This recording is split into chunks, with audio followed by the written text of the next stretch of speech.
Paranormal Punches is part of the Podbelly Network. Go to podbelly.com for more great podcasts. Hey, y'all. This is Frank the Bigfoot, and you're listening to the Paranormal Punchers.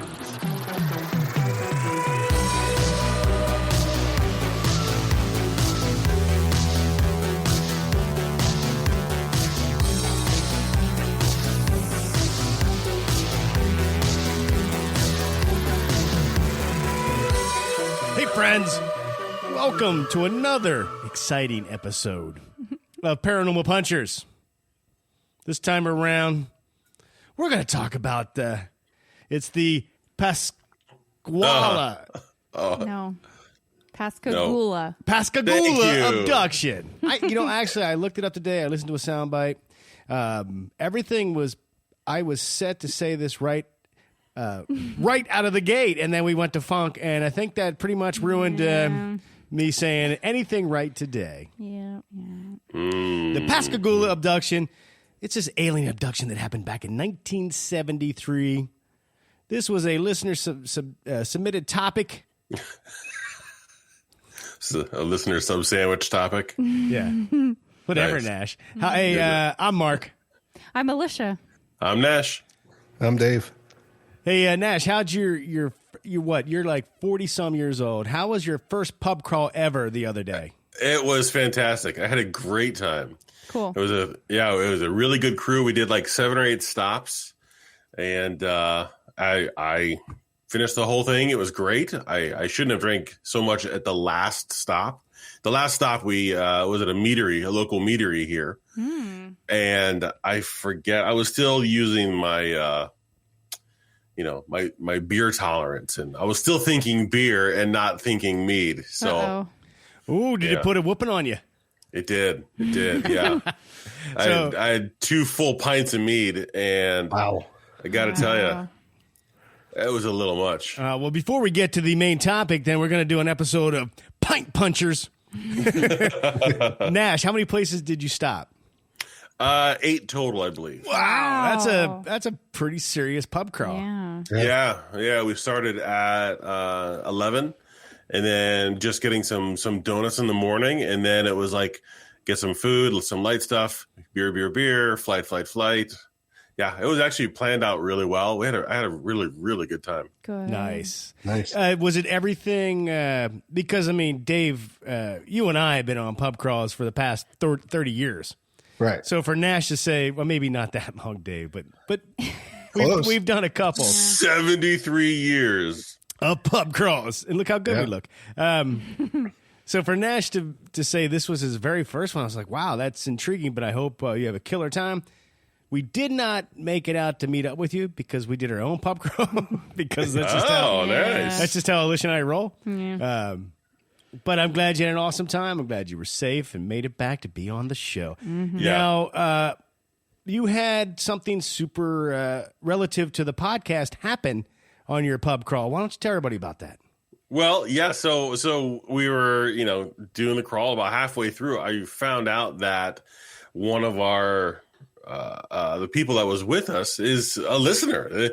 A listener. They've been listening to us since, I don't know if it was since we began. Oh wow! But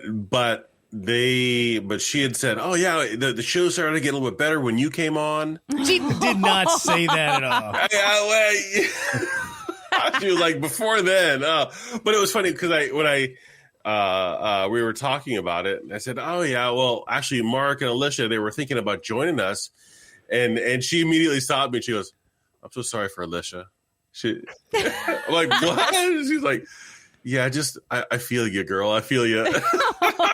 Having to put up with all us chuckleheads? Yeah, that was about it. Yeah. Oh, or was she like taking a stab at me? Oh. Oh no, it was sympathy to Alicia having to deal with us. That's what it was.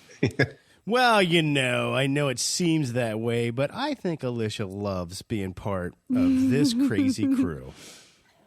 I think she does. But Cassidy, it's awesome that you. Thank you for listening to the show this long. Yes. Glad you got to meet the Nasquatch. Sorry you couldn't meet the really cool people behind the show. Wow. I was talking about Dave. Who do you think I was talking about? Yeah, exactly. Speaking of Dave got back from the magical land of Harry Potter. Right. Dave, did you learn magic? No. So Dave flew all the way down to Florida only to come back with a cold. Yes. Now, the story from my point of view is I met Dave Friday at Funk, and he said, I think I just got allergies. And I made a joke about, you probably got the Delta variant.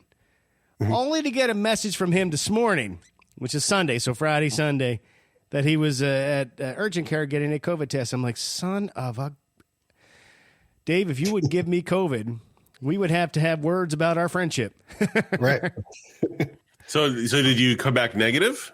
I came back negative, yes. Nice. I just have an upper respiratory infection. Just one of the other zillion things that we can catch at any time, anywhere. Right. Yeah, Yes. but that doesn't sound good either, an upper respiratory infection. Well, it's basically what the common cold is. It's Yeah, you get your Z-Pack and you go home and you're good to go. Yep. So it's pretty easy, and like I said, I don't know, I'm fully vaccinated if that had anything to do with it, but the the symptoms are almost non-existent. Like, other than being kind of congested, this is way less problematic than most times when I get a cold or anything like that. So, That's good. Well, that's what happens when you fly in an airplane down to Florida. That's why I did try to seat you at almost 6 feet away from me at the bar. right. I had planned on putting you at the one corner spot and keeping a distance from you because I just knew. Yes. Yep. Hopefully, And for hopefully the it record, works. I did give you ample warning ahead of time, and you still said, let's get together. So, Yeah, but I'm stupid. I'm yeah. You had me at let's get a beer. So right. Yeah. See, Alicia, that's when you got to speak up. You're the voice of reason over there. You need to know that I had no idea this was going down until Oh I my got gosh. home. Yeah, Uh-oh. I got home from work and I was like, "Where's Mark's car?" that's because I went to meet up with Dave and didn't even invite her. No, But she was still at work. She was still at work. I see. And I was going to text her when I got to the bar, but Dave and I got to talking, and then Norman Yeah. Ryan showed up, got to talking, and I forgot to text her. But it's cool because she showed up. I did show up because he did send me a text eventually, and I was like, "I'm changing and I'm coming." Wow. That's not the text I sent you. No, No, I didn't say any of no. those words. I said, "Hey, I'm at Funk." Otherwise, it'd be like, oh, Right. what kind of message? is that? Well, Yeah. what's going on over there? All right, hey, this show actually is about the paranormal. That's right. We're going to get to it. Just thought we'd update everybody on how our lives have been. This topic is from Johnny T. The Pascagoula Abduction, 1973. Lish? All right, so a plaque marks the spot in Pascagoula, Mississippi, where Charles Hickson and Calvin Parker were abducted and examined aboard a mysterious alien spacecraft in October 1973. So to give you kind of some background on these two guys, Charles Hickson, he was 42, and Calvin Parker, he was 19. They worked together at F.B. Walker and Sons shipyard. Hickson was a foreman, and Parker was a welder. And apparently he'd only been on the job for one day. But I did see something else that, he was a good worker. So I don't know if he'd been there for a little bit but yeah, the one thing I saw was one day.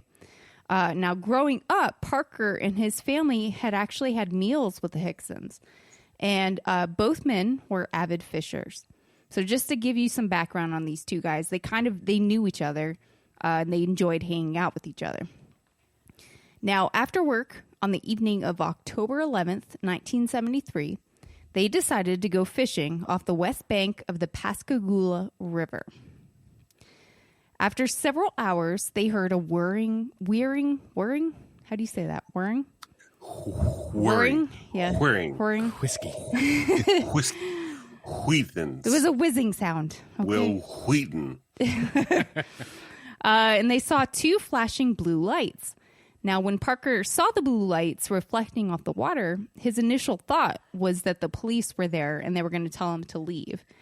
Now, but when he looked up, he realized the light was coming from something he had never seen before. Now, in Parker's words, a big light came out of the clouds. It was a blinding light. It was hard to tell with the lights so bright, but it looked like it was shaped like a football. Sorry. I would say, just estimating, it was about 80 foot. It made very little sound, and it was just a hissing noise. So, at this point, 3 legless creatures with robotic slit mouths floated from the craft. Hold on. Hold on. Yeah. Because in the descriptions, they said, now that said legless, right? Yeah. But everything else I said, or I found anyway, that did say they had leg or legs, but they were fused together or something like that. Yeah, that was something else. I think it came out after, so I don't know who came out with that, but it was one single leg. I kind of thought it like they were like just giant cigars with arms. All right. That's the way I saw it. It was like, well, they're kind of featureless. If they have a leg, it's fused together or fused 2 legs together. I just thought it was like a cigar with arms. Except one of them could be female. Well, that's just it. One had no neck with a gray wrinkled skin, and another had a neck and appeared to be feminine. How? I don't know. See, I was going to ask, like, you're talking about some of them had, like, just one leg hanging down, some had 2. Like, when did they decide, like, oh, that must be the male alien? I don't know. I have no idea. That was like, so he's got no neck. I got you on that one. And he's got no neck. He could be like, who is the guy from Doctor Who? The big dome head guys. I know you're talking about. Security type guys, warring guys. Yeah, I can't remember what their name is. So there's that. But to say that it's female because you can see a neck. Maybe they saw some boobies. I don't know. Or some danglers. I don't know. Alicia said boobies. Uh-oh. Well, the show's over. Yeah. They also described their hands as being shaped like mittens or crab claws, depending on who was probably saying it. But I could go for some crab. But there's a difference between crab claws and mittens. I know.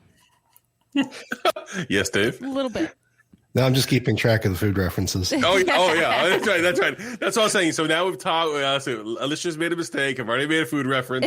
Okay, we're on track. Right, okay. And Dave started off this session. I don't think it was on the recording end, but he did no research, so he's just here for the laughs. Yeah.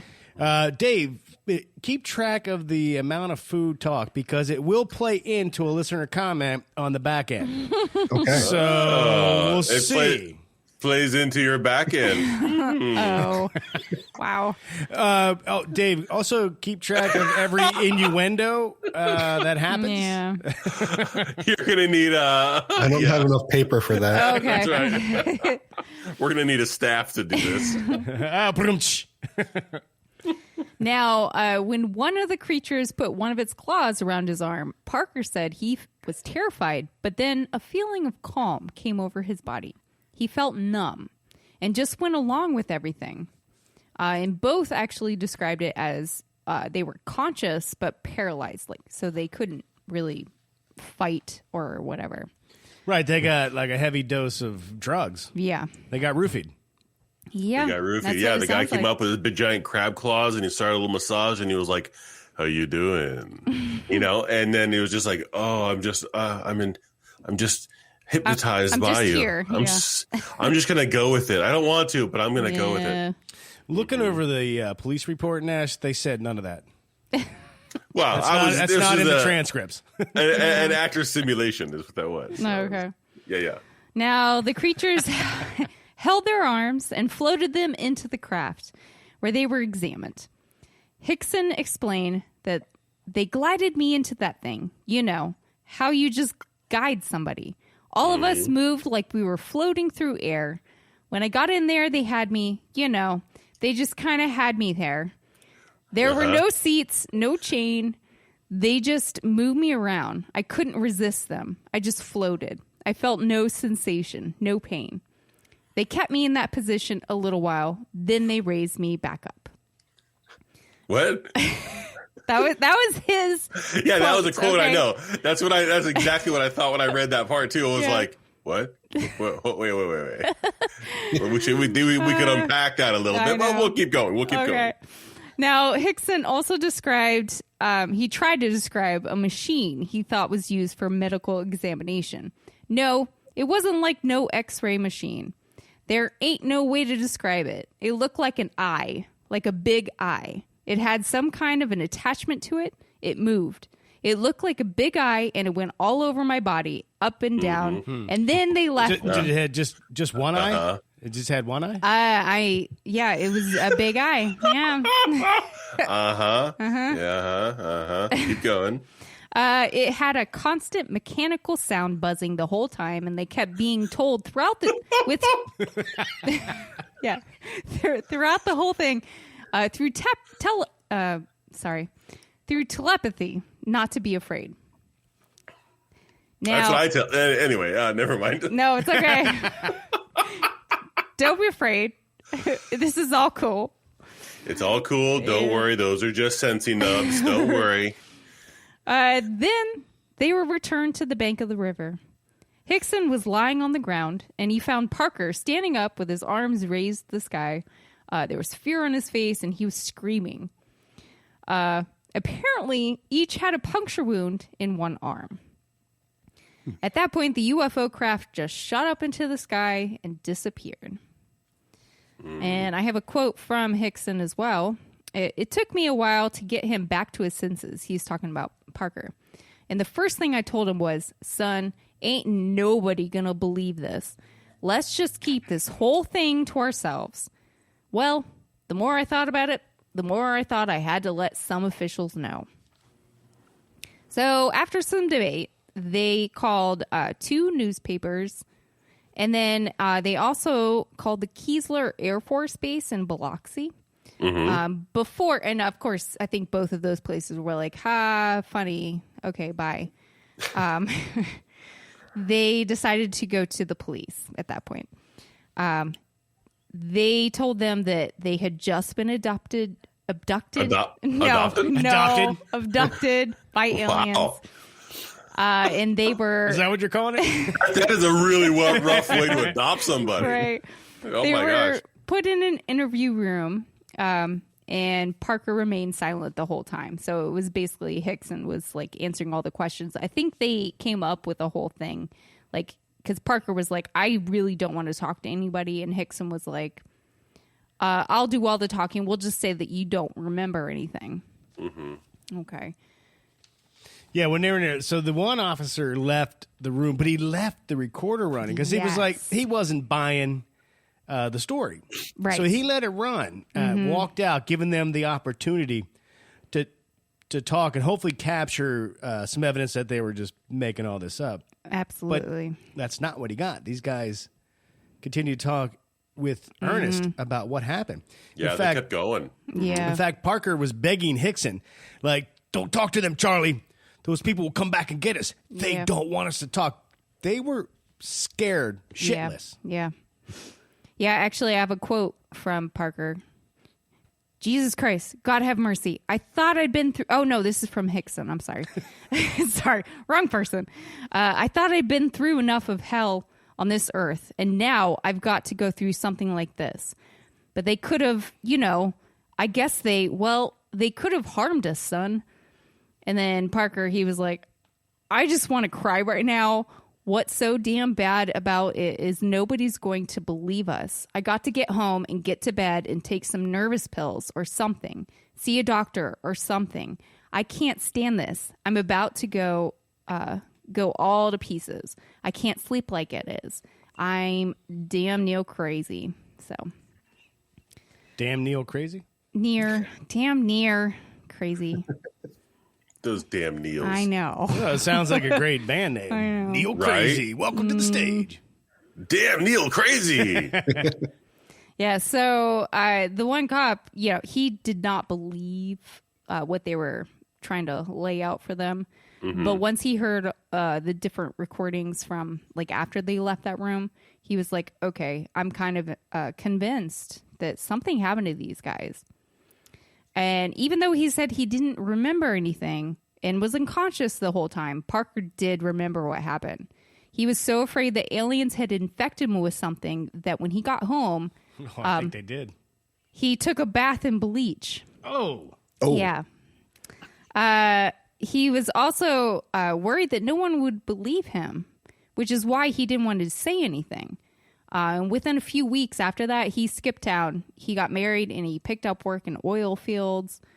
He wanted nothing to do with this. If someone at a job recognized him, he would quit. Just to give you an idea of like, he wanted nothing to do with any kind of notoriety or anything like that. Now, Hickson, on the other hand, I think he enjoyed talking about what happened. Yeah, I'm sure he was like, I'm going to write a book. Yeah. Oh, he did. And I think, did he write 2? And then Parker wrote one eventually? I think so. There's a couple books out there. Yeah. Now, after the interview with the police, they were thrust into media spotlight. Apparently, Keesler Air Force Base, they also checked them for radiation, but they found none. And the sheriff, he also ordered a polygraph test less than 3 weeks after the incident. The agent administering the test signed a statement that said, "It is of my opinion that Charles Hickson told the truth about the following things. He believes he saw a spaceship. He believes he was taken into that spaceship. And he believes he saw 3 space creatures." Now, that wasn't the only UFO sighting that night. Yeah. Which, again, adds more credibility to their statement. The Pascagoula Police Department had over 50 calls about strange lights in the sky. Nash, that's your thing. UFOs in the sky. Oh, I know. And I got to tell you, there was one more specifically. There was a witness to this. So on that same night, on the same lake, there was a Maria Blair, who was with her husband. I guess they work on a fishing boat, and they were getting ready to cast off and head out, and they witnessed the abduction happen from across the lake. Yeah. So, and they kind of held their tongue for, I think it was 19 years. Wow. And then came back. She said at first kind of the same thing. She thought it was a helicopter or an airplane or something like that. Right. And then she, let me see. I wonder if I have the actual. I don't know if I do anymore. I might have gotten out of it. But the report that she put out it completely corroborated their story, and she had never met not the guy with the chin, the other guy. I saw the pictures of him, and I never. There's Hickson and Parker. Parker's the younger one. Yeah, okay, so it met Hickson. Okay. It showed her meeting Hickson, going out and having a conversation, and it jumped right into the incident, saying, I can't believe what happened. I didn't want to talk about it. Right. The whole 9 yards. And it went directly there. And what she saw matched up with what he had said. And I thought it's like, oh my God, it was witnessed by somebody else, not just the people who got abducted and, one-eyed. Brr. So yeah, I thought that was pretty awesome that somebody witnessed it. But also, I also looked at how many. It's funny what you were saying, Mark, about the UFOs, because right now in about 2020, in was it Jackson County, Mississippi, there's about 120,000 people. Wow, that's not very many people. No. And of the number of incidents that are broken down, they're broken down per 100,000 people. When they start to track UFO sightings, and Mississippi, Alabama, and Louisiana are among the lowest, not just of sightings, but also, there's more people in Louisiana, but it goes off of like per capita. And in 2020, there's about 123,000 people. But in 1973, cut that number in half. So I would say this place didn't normally see a lot of UFO activity. it was in the surrounding area. There are a few military bases, and I always hold those guys suspect. You know what I'm saying? But they're doing some crazy stuff. But I just thought it was really kind of a unique story that it was corroborated by other people who saw the exact same thing, described the same thing in the way that the recording went. This one, for me, even though it's old, it's a little bit older, this one is pretty enticing to me. This is like, because it's corroborated by all these independent things. The conversations happen. It doesn't happen often down there. So, yeah. Real quick, and I realize I'm sick, so It's okay. maybe I just missed it, but I didn't actually hear a real number in your math. Oh, Whoa, my math? shots fired. What was that? Which math was that? You said that it was reported as a number per capita, and that the per capita was 120,000. But what was the 59. numerator? 59. Okay. In 2020, there was 59. Hold on. Let me just now. Hold on. I think I still have it right here. Oh, back up. 59. It is 59 per 100,000 in Mississippi for 2020. Okay. Now, that's only 59, and there's only 123,000 people. So that takes it from 59 to what, 65-ish, just a little bit, maybe 70, 72, 69 73. probably. Yeah, right on, man. Right on. Okay, we're into it now. No, we're not. I did not make that reference either. That was a Mark reference. Yep, I have a separate tally for him. Thank you. Thank you.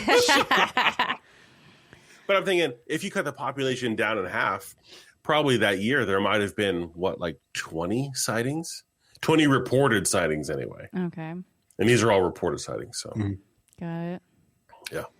Now, Calvin Parker, he eventually, I think, kind of not embraced everything, but he kind of accepted what happened.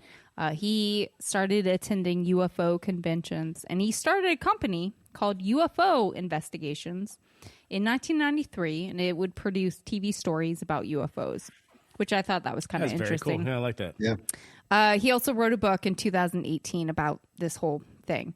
Now, Charles Hickson, he never stopped. Like, he loved talking about this kind of stuff. He would give interviews and lectures. He wrote, I think, 2 different books. He also passed away in 2011, but he claimed that he had additional encounters with aliens. Now, let me tell you, I had to look this up. One came back. In February 1974, he was squirrel hunting, and he heard a voice inside his head. Tell people we mean you no harm. The squirrels told him that? He heard a voice. Could you imagine if they're the actual threat They're the ones? to the Right? planet? Is the squirrels? Son of a gun. Did you ever see those photos where they're just where they're like landed after jumping out of a tree, and it looks like they're landing like a superhero? Yeah. What if the squirrels are the actual threat? Oh, Sorry, I got derailed. it's there. okay. Tell people we mean you no harm. You have endured. You have been chosen. There is no need to fear. Your world needs help. We will help before it's too late. You are not prepared to understand. We will return again. That was what, 1974? That was February 1974. And then a month later, it happened again. He had another voice. Okay. And then Mother's Day, 1974, Hickson and his wife and the kids were in the car. They were driving. It was almost midnight, and they saw a light following them. This light all of a sudden came up close to the car. It was saucer shaped, hovering about 150 feet above to the right of the car. It hovered and then disappeared. And of course, they were all really freaking out at that point. Even his wife was like, "What the heck was that?" He also thought he was implanted with something, but yeah. So in 1974, they were like, "Yo, you're cool. Your plan needs help. We're going to help." Where have they been? I know. We need some help, man. Nash, we can't hear you. Okay, so there's two things. Okay, well, Mute sorry button. about that. All right. I assume you muted because you were burping. Yeah, well, no, I Okay. coughed. I had a phlegm. So when they came back, when the ship came back in front of the car with the families, what wasn't said is that when the families looked up and saw the craft, all the aliens were mooning them, and then they took off because they were just like, we're just screwing with them now. Then Does that do you have facts on that one? Oh, factual. Yes, Okay. 100% factual. So, and then later, now this was from, where did I get this little bit of information? This was from, this is a wiki thing here, but it did say that, I'm going to read directly from it if I can get it right. Okay. If I can start the sentence correctly. Parker, in particular, who had initially claimed to have who had initially claimed to have fainted as soon as the aliens appeared and remained Right. unconscious during the abduction. He eventually confessed that he lied and he was conscious, even communicating telepathically with the female alien. So he liked it. Oh. Oh, no. Then he further claimed to have been visited by the same spaceship again 19 years later. By the same female alien. Yeah. You don't Another go back. rendezvous. Yeah. See, he came back and she was checking up on him. Okay. This time, let me see. He further claimed to have been visited by the same spaceship again 19 years later, this time boarding the ship voluntarily. What? Yeah, and met with the same female who explained to him that their race, despite being different, the two different races, despite being different, worshiped the same God, and that everything in the Bible was true. So, I thought you were going with it. She was like, "Hey, I'm back, and here's your kid. Here's your 19-year-old son. I need some child support." well, now it's funny that you say that because the last sentence in this is, according to Parker, the alien showed up with Maury Povich and to do a DNA test. Oh, my God. So, yeah. So there was a whole, is that my baby? I don't know. They were going to film it. But Okay. God, I want to make that game show where aliens come back after probing a human and, yeah. yeah. But she came back 19 years later. She came back. She wanted that vitamin D. She came back. You know what I'm saying? Well, before this incident, probing wasn't really a thing that people would talk about when they got abducted. So, Yeah, I feel like I came across something saying that term probing was because of is this. connected to this particular Yeah. incident. Yeah. Now, Betty and Barney Hill happened before this. They were in like 65. I forget. Yeah. But this is where that whole probing thing kind of stemmed from. And now people were freaking out. I came across a note in one story that people were putting tinfoil on their windows. Yes. Because they were freaking out, worried about the aliens getting in. But I did find that if you tinfoil on your window also can help keep out the sun beating on your windows. Oh, keeps like it a cool. sun So- shade. yeah. Yeah, it keeps it cooler on the inside. So maybe some of those people actually weren't freaking out about aliens. They're just trying to keep the house cooler. I don't know. I would think that a better defense against aliens and being probed and those kind of things wouldn't be the aluminum foil on your windows. Would be more like the aluminum foil on your shorts. You know, because then, or like a chastity belt or something like that. Oh. Yeah, Yikes. because that's where they're going to go. So you might as well just block it from the get-go. I'm with you. Right? Yeah. See, they can't get through there. So then they're just going to go get some cows and go do something with cows. You know, they'll go find somebody else. Oh, darn. boy. Nash has tinfoil over his butthole. Let's just go get some cows. Yeah. Is that what you're, is that?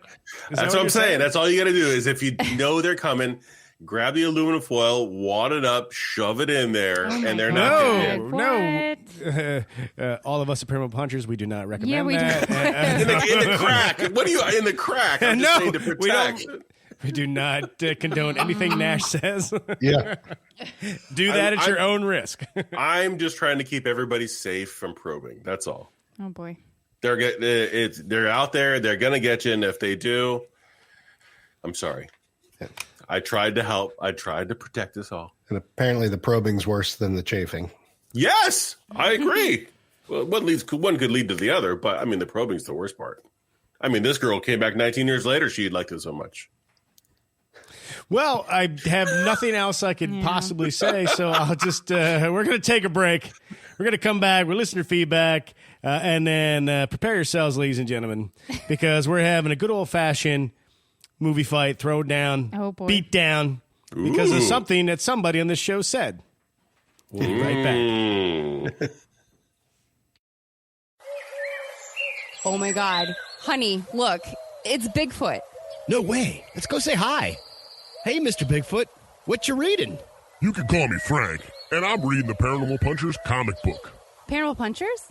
Yeah, it's about a group of podcasters that get themselves in all kinds of paranormal trouble. It's like Scooby-Doo meets the X-Files, and it's hilarious. Sounds great. Where can we get a copy? Just head over to paranormalpunchers.com where you can find a comic book and all kinds of merchandise. Thanks, Mr. Bigfoot. Have a nice day. Thanks, you too. Oh, and look out for that bear. And we're back. All right. The Pascagoula Abduction. Go check it out. If you're interested, there's, both of them actually have written books on it. Yes. There's videos on YouTube. There's also stuff on Amazon because it's fascinated people since, 1973. Right. One of the most interesting and unique descriptions of an alien, though, based on the stuff we talked about, I just thought that their description of what abducted them was a little different than everything else we've heard. Yeah. Did you see the images? There were some images that were there, and they just basically look like a kind of like a mummified person with big crab hands. Yeah. And You think they're in some points. type of suit? Some type of suit, like maybe they can't thrive in our kind of atmosphere with all the, the makeups of our oxygen and the carbon dioxide and all that. They look so weird because they were in kind of a spacesuit. Right. Yeah. Right. Well, No, I'm asking, do you think that's a possibility? You're just like, right. Oh yeah. And he came in 73. I was like, I'm agreeing with you. I think that is because I mean, in 73, I mean, if they came down and they were breathing the air in 73, you wouldn't get as much smog. But 73 there was a ton of hippies running around. There was all the dope in the air. It was all protected from the weed. the weed smell, man. I know Hickson, he did. That's why they came back 19 years later. Like, I need more of that, green. Anyway. She's pointing a finger at me. Everybody. Hickson, he did do some deep hypnosis later, and discovered through this that there was actually real, people there. Like, he could see people that almost looked like him, but they were in a separate room or whatever, or there might have been a window. I'm not really sure, but he was like, there was other people there. It wasn't just us. Mm-hmm. And I don't know if they were part of the operation or if they were other abductees or whatever, but it was like a party bus just with probes. right. Dave, did you mark that one down? Party bus probes. Yeah. Everybody gets one before they get off. That's it. All right. Well, why don't we move on from that? Yeah. Johnny T, thank you for the topic idea. We had a lot of fun. I hope you enjoyed it. I hope it was worth recommending to us. You let us know after you listen. Yeah, you let us know. We had a good time. Yeah, we had a good time. All right. Jumping into listener feedback. Kick it off with a shout out to our new Patreon member, Nikki. What's up? Nikki Hi, Nikki. M. I could say the whole name, but I don't know if people want me to. It's Nikki. Wow, Nash. Right? It's M. Well, It's made of a long like, M. Nikki Munes. Munes. Hopefully I didn't mess that up. Nikki, thank you so much for joining us over there. Hope you enjoy the weird content we make. Lots more coming because I just did something in my life that's going to give me a lot more free time, so I'll be doing more. More details on that to come. All right, so we heard from Colleen. Hey, guys, I'm a huge fan, and I like when you read listener stories. Though these stories aren't mine, I thought you would find them interesting. I apologize in advance, as I'm not the best storyteller, and some of the details are a bit foggy. When my brother was in high school, him and his friends did a lot of dumb stuff. They visited a lot of locations where from the Weird New Jersey books, including the Devil's Tree. My brother, being a dumb teenager, decided it would be funny to pee on the tree. Oh, no. I don't think it's a funny thing. That's like a regular thing. They ended up getting into a minor car accident on the way home. I'll have to ask him exactly what happened when I get a chance, but I know it has to do with either a tire falling off or something connected to a tire falling off. Though it could have been a coincidence. I feel like it was super strange that it happened at the same night he did something to that devil's tree. Right. Sounds like that statue. Right. This is not the Yeah. first time we talked about it's a bad idea to pee on Don't do it. items Yeah. that could be cursed. Another location they went to was some type of abandoned building, most likely a hospital or asylum. That doesn't sound threatening at all. Right. While they were inside, there was, of course, no electricity. They had flashlights and went around exploring. While they were going around, something at the end of a dark hallway caught their attention. They went to a room at the end of the hall and saw that a TV in there was on. It was like just static on the screen. They were super freaked out, obviously. And I believe they left either right after that or very soon after that. Yeah. I would pretty much leave maybe right away. Directly. It sounds like something out of a Twilight Zone. I apologize again. I'm not the best storyteller. Actually, I think their stories were great, so you don't need to say that anymore. You're a great storyteller. I appreciate you sending these. And I don't remember all the details that my brother told me. When I'm able to, I'll ask him if he remembers more details about visiting those places and get back to you. I've been meaning to message you guys for months and knew if I didn't, I would just keep forgetting. You guys are awesome. Hashtag Team Pudding Skin. P.S. For the win. No, just hashtag Team Pudding Skin. She didn't add any extra. Well, I did. P.S. It would be awesome if you guys could either do an episode on creepy, weird New Jersey locations Yes. or creepy locations in Maryland. Well, since we're surrounded by New Jersey and Maryland, I think that's fantastic ideas, and they are now on the list. In fact, Nash, you were looking up Ellicott City.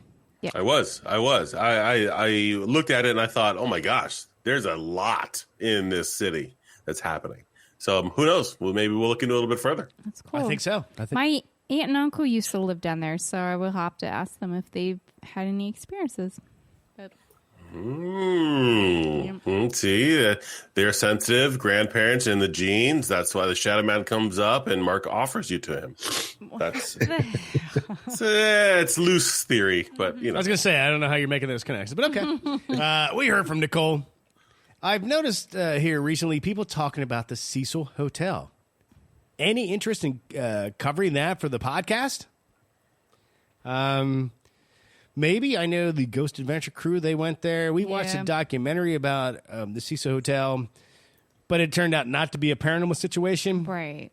But I know that there's also a lot of bad, crazy Yeah. things that have happened there, so it could be something cool to check out. Nicole continues. And listening to Nash talk about food and beer makes me think he needs his own segment or podcast where he talks about food and beer.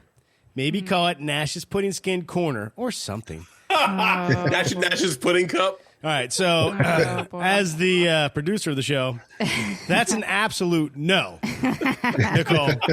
He talks about food and beer plenty, actually. But it did make me think if we could do like a mashup of Oh my god. where Mark and Nash cooked food, drank beer, and argued over movies that are actually really good that Nash craps on. Oh my god.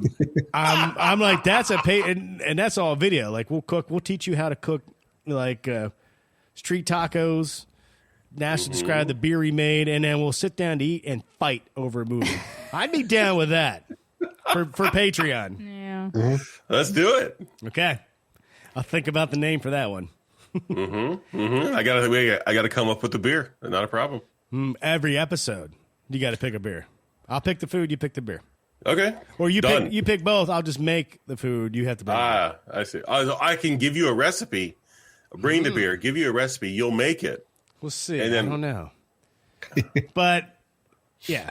Well, thanks, We'll Nicole. figure it. We'll figure Thanks, it out. Nicole. We'll figure it out. Do you really want more of Nash talking about food and beer? Maybe you do. So maybe we'll do it.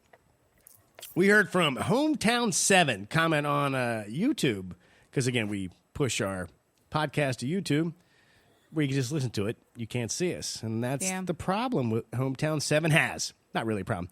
Would be cool if you videoed yourselves doing the podcast since you already have a YouTube channel. Would give the punchers a real feeling of being there with you. Hometown 7, I totally agree.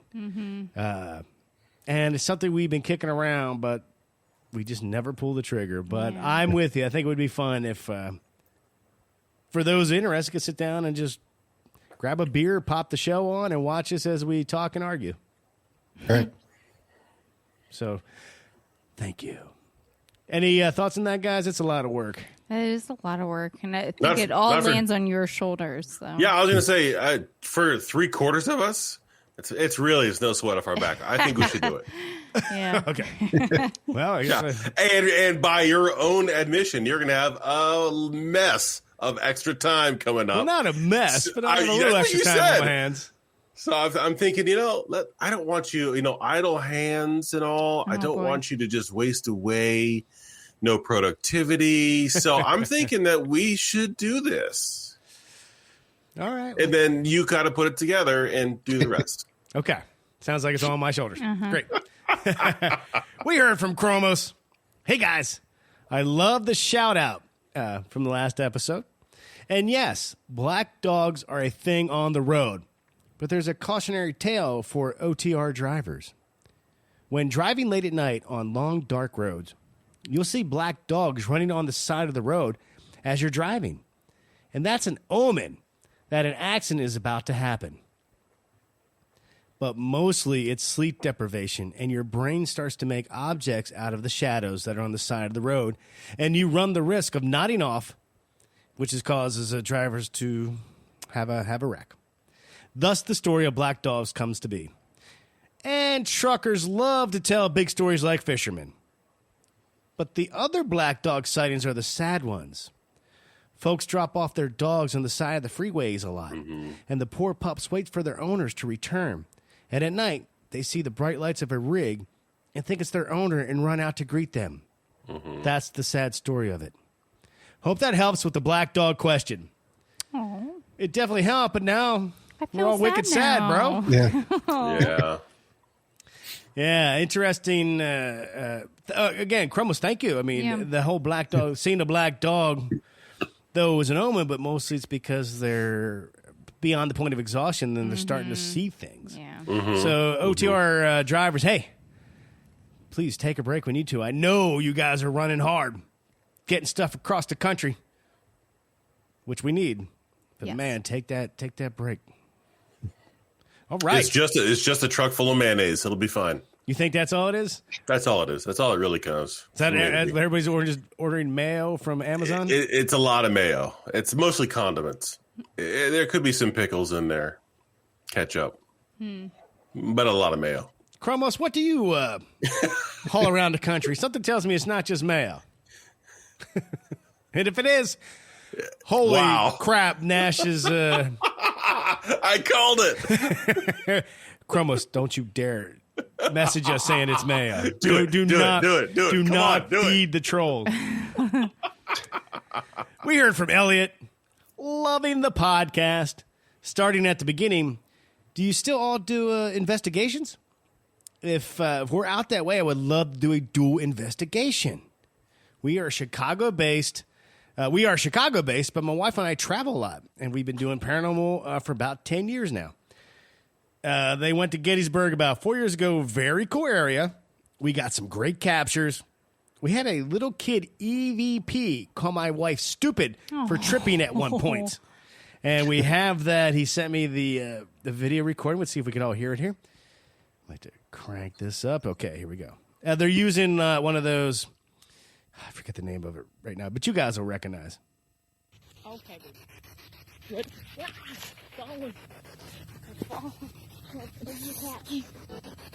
All right, could you hear that? Yeah, I heard it. Said something like the camera. She said, "Oh, I fell," and it went stupid. I'll play it one more time from the beginning. Okay. Good.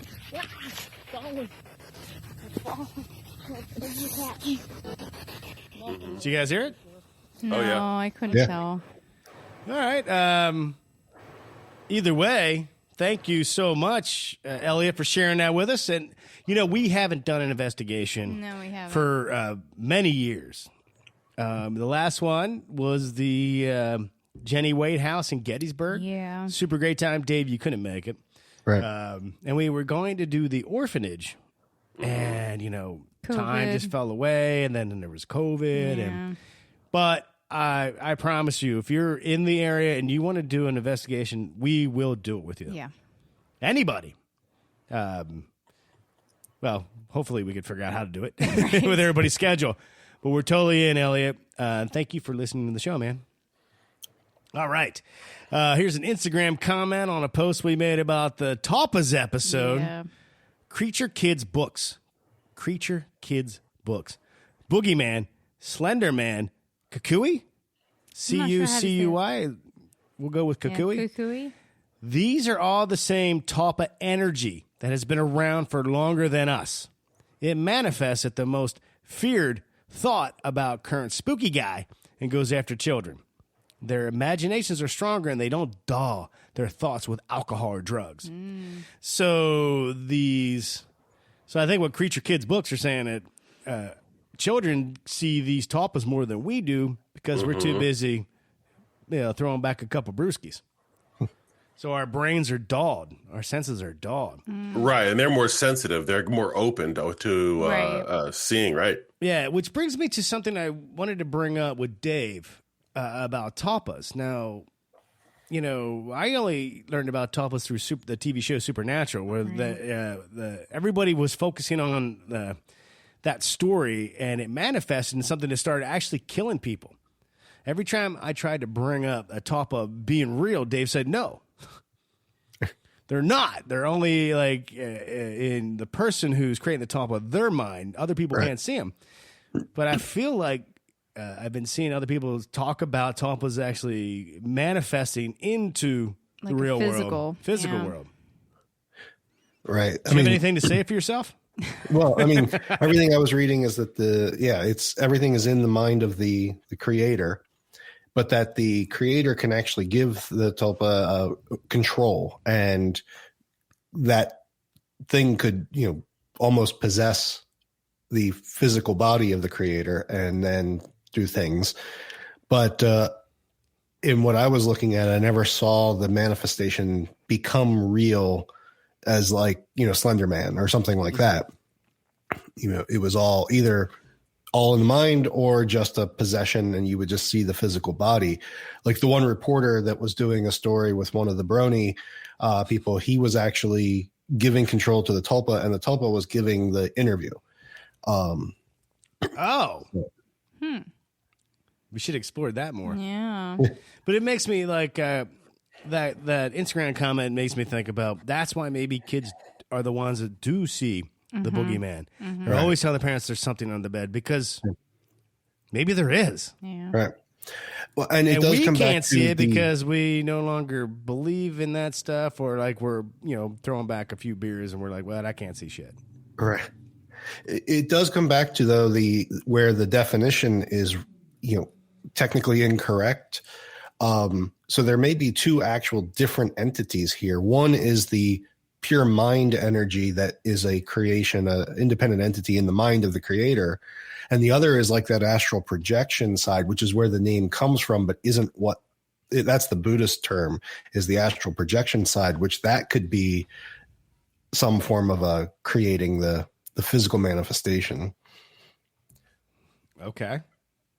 Sounded a little too smart for my brain at the moment. Another Instagram comment from Kale_Ruby. Kale Ruby.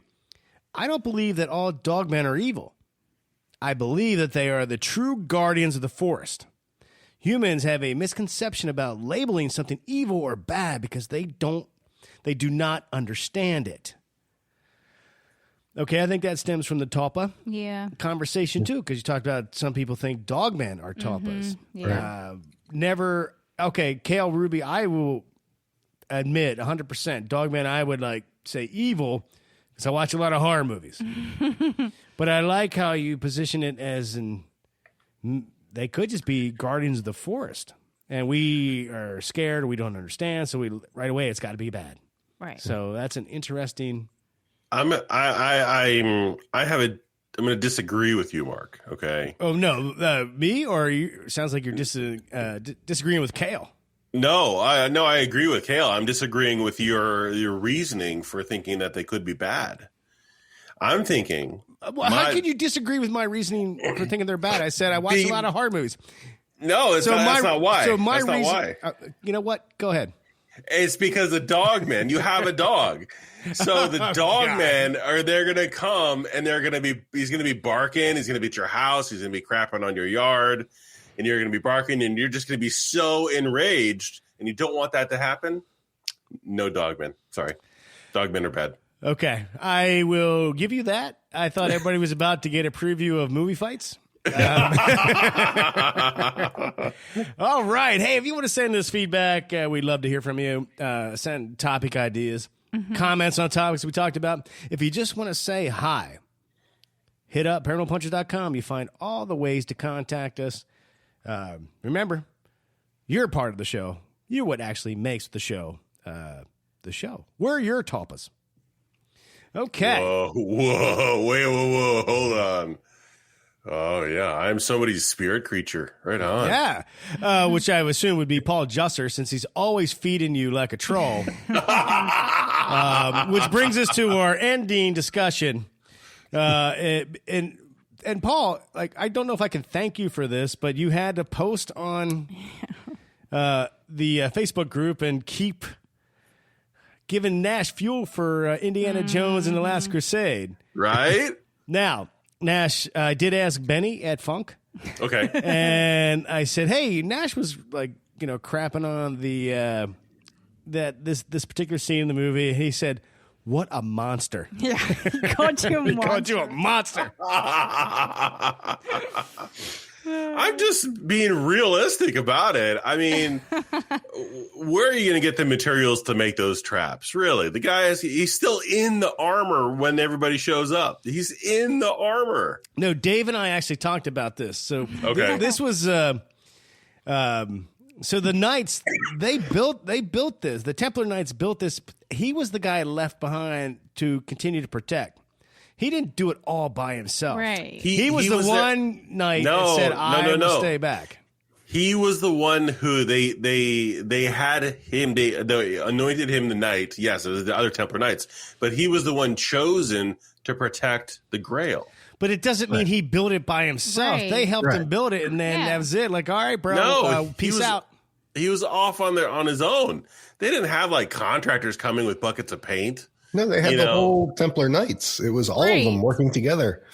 Like Oak Island. You think that it was one knight that built that whole shaft? No, they all worked together. Oh, don't get me started on Oak Island. If you want to talk about Oak Island, we're get into Oak Island. That is not the. So, again, like last episode, I disagree with just your attitude towards Indiana Jones and the Last Crusade. Yeah. Because it's a great movie and you have to suspend disbelief and get behind it. And it's a wonderful movie to focus in on that. I'm like, but we could debate the shit out of it, but that's not my issue. Okay. My issue is in that thread in the Facebook group. Yeah. You and Paul both took a shot at Batman. What? Flying Ratman? Yes. But mostly Nash. I don't, I think Paul maybe just thumbs upped it. But But Nash was like, yeah, come on. How could Alfred and Bruce Wayne build all that stuff in the basement of their house? Okay. So this house, okay, to do this level of construction in the house, did they do all the construction themselves? It's a natural cave that just happened to be on their property under the manor. Oh, so the giant lifts, the machinery, the giant robotic things, the computers, the whole underground tube system, everything they get in there, they built that themselves. I feel like you're going with a little bit of the Val Kilmer Batman Forever, which is no. All the groovy stuff in the Batcave had to get there somehow. If you look at Christopher Nolan's Batman, like it was a very sparse cave. Yes, and he he had some computer stuff down there. He had a car. Actually, Christopher Nolan found a great way to really have us all just stop overthinking it. Like this is all R&D stuff that his company was doing for the military that the military didn't end up using. And then Bruce Wayne was like, "Well, I could definitely use that." And then and Fox was always part of his team. Yep. Oh, okay. So how did they get it into the cave? These are massive caves. How did they get it into the cave? Well, like any cave, mammoth caves. You got the mammoth caves has like many entry points. Well, doesn't he have an stuff? elevator? Okay, so yeah, you're talking about the cave itself. So the cave could be natural. That's great. You know, it's fine. I have no issue with the cave. The issues that I have with how did the giant supercomputers, whatever is in there, supercomputers lifts at the end of the last Batman with Christian Bale, the whole floor rises up and twists as it's kind of rising with the potential Robin. You don't think a billionaire could figure out how to make this happen? Right. Who Money. put the stuff in the cave? Nash, dog, stop. Did he buy a big truck and load it himself? Hey, I'll tell you what. If I gave you a certain amount of money to drop this off at this cave entrance and shut your mouth forever, maybe you would help Batman and never talk about it because like that. All right, I'll take that paycheck and I'll never talk about you. Dave actually had a really good point about that. Dave, can you help me on this discussion? You have to remind me what my point was. Oh, when Fox said to that one dude, so you think your boss is also a vigilante and you run around beating up criminals and you actually want to extort money from him? Blackmail him? Yeah. So, yeah, I mean, look at what the criminals could get accomplished with henchmen that were nameless. I'm sure the regular Amazon driver just didn't care and... Sure. Yeah, he's bringing in like turbines to power this. He doesn't know what it is. Yeah, it's in a box. Again, a billionaire. He could order a bunch of parts, and nobody knows how they're going to be used. Yeah, but he's actually using these parts for some of these things. I'm just thinking that he had to get the materials there, which is drivers. He probably had to. He probably didn't have to go to the zoning board or anything like that to get a permit. He didn't have to plan it out. He and Alfred could do that. That's fine. But getting the drivers who are dropping off remember when in the very first one, when he got the cowl, the masks, and they were fragile and they would break. Right. Okay. Well, somebody packed that box, shipped that box to Wayne Industries with a big in care of, Fox, Lucius Fox. It actually, it was through a dummy corporation. Okay, well, boom. Still, who delivered the box? But you got to also remember one of the quotes. Hey, we need you to take it from point A to point B, and they're like, okay, I did my job. Right. They're not like. So you have to. One of the quotes from Alfred was, "Sir, you have to be more like a typical billionaire, dating supermodels and buying things that can't be bought." The billionaires are doing all these things that most people aren't privy to. And if we knew about, that would be a whole tabloid scandal. But nope, they're able to accomplish all these things because they have a lot of money. So you're a UPS driver. You're a FedEx driver. You have your route. You drive a route normally. One of maybe like 3 people work in this route. And in Wayne Manor's there, and you're just like, oh, yeah, I love going out to Wayne Manor. It's a beautiful place. It's really, really cool. But for some reason, I have to pull up to this waterfall and take 87 boxes of God knows what and just leave it sitting here and drive away.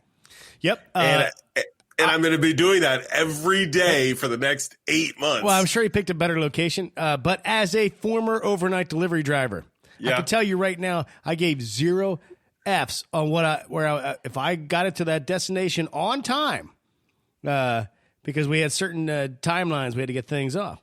I didn't really care. I needed to throw that package on the floor, Right. get back in the truck, And get out of there. Get out of there. So I can tell you right now, FedEx, Amazon, none of them care. They got timelines and deliveries to meet. So I think it's perfect that they wouldn't even care what they're dropping off. I just think that there's people who know. I think Batman is behind the scenes killing off all these logistical I saw drivers. I saw that comment and I disagree. Like Batman was definitely not. Postal Service in Gotham is terrible because he keeps wasting these guys. They keep delivering packages. Here's another mask for you, Batman. I mean, Bruce. I mean, Mr. Wayne. He's like, come on in. I'll show you the place. Dead. Oh my goodness. Batman, obviously, because his parents were murdered, that's why he's like, I'm taking on the evil of this city. He would not kill the delivery drivers. That's not cool. But also, like, even you want to theorize with his cave. Number one, he's a billionaire. He pretty much can do whatever he wants. I mean, if the other two killing off a bunch of people, we got some crazy billionaires right now in the world spending their money just so they can go a little bit into space. Yeah. Just a little bit, just the tip, and then come back down. So, I mean, obviously, it's not unheard of for billionaires to spend their money, and people are like, okay, and do crazy stuff, right? But when that dude went into space, somebody had to help him get a spacesuit on. Who's going to go home and tell his or her Batman spouse? has Alfred. Well, right, but somebody had to help, and they're like, "You wouldn't believe what I saw today." But if you're worried about the cave system and all the stuff, I mean, in the comic books, he's got his best bud, Superman. Yeah. So maybe Superman's like, I got you. I can help get that in there. And then he's not going to reveal any secrets because Bruce Wayne already figured out how to kill everybody on the Justice League if he ever had to. So they know Batman is like the biggest threat because he's so wicked smart. Did you guys ever read the Squirrel Girl takes on the was it Squirrel Girl kills everybody in the DC universe? No, but it sounds fun. Yeah, there's a whole Squirrel Girl thread about how she took on everybody and beats everybody. Yeah, just made me think about that. Sorry about it. Yeah. Well, we'll end it there. I think you weren't. That's my opinion on Batman and the Caves. That's your opinion on Batman and the Caves. You're still wrong in The Last Crusade. How did he get that stuff there? Those are really big buzzsaws. Just think how much paint they had to do to get that little walkway the right color exactly. Well, we already know Twister is in your heart of beloved movies. Oh God, that's a terrible. Is there any other movie that's out currently popular that you think is stupid? That's out. What do you mean out? As in like? Yeah, like in the current lexicon of movies that people are like, yeah, this movie's awesome. Is there one you're like, it's not that awesome? Watch yourself. What's that? No. Let him be himself. Well, there's Con Air. That's so bad that it's good, that it's bad. Oh, but right? So you're complimented. So you're saying you're okay with it. Well, I understand. It's like watching any B movie. You go into it with a certain expectation, So a lot of them are Nick Cage movies. But yeah, that's okay. Not specifically, but there are some real gems out there. Well, we'll just wait until I guess you should make another comment about a movie. This has been the last 15 minutes have been a Punch Farm episode. If you're familiar with where we talked about movies and occasionally bickered, I guess. All right, Dave. Anything else you want to present on those two following cases? I feel like I'm right, Nash is wrong. Well, actually, yeah. One more thing: the Wayne Manor is a huge mansion. Yes, which is not something that is easy to take care of. So even if there's only two people living there, Bruce and Alfred, you would still be getting tractor trailers Yes. deliveries every single day. Yes. And you get private couriers where you say, okay, you're going to deliver this truck and somebody's going to drive you away. And you don't know what's inside of it.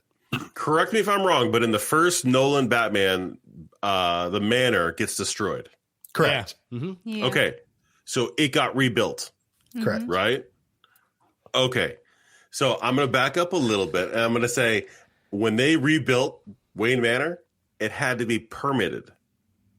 Okay?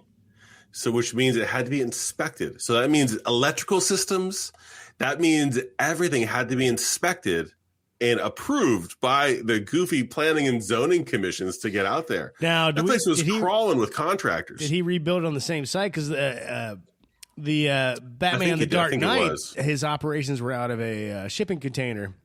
Right. Because the manor was built down. But either way, here I will go back to this. Number one, he's a billionaire.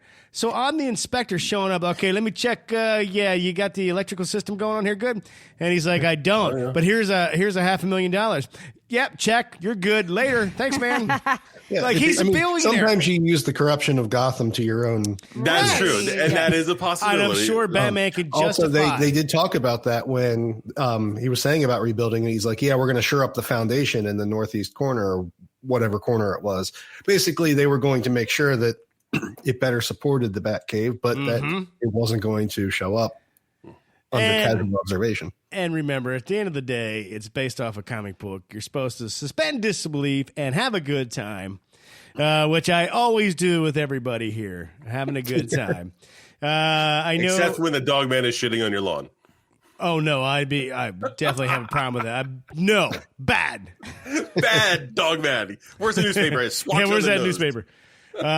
So I hope everybody enjoys, even though we went off on movie talk and not paranormal talk. I hope it's because that we're friends and you feel like friends with us and you had a great time. Listen to the conversation.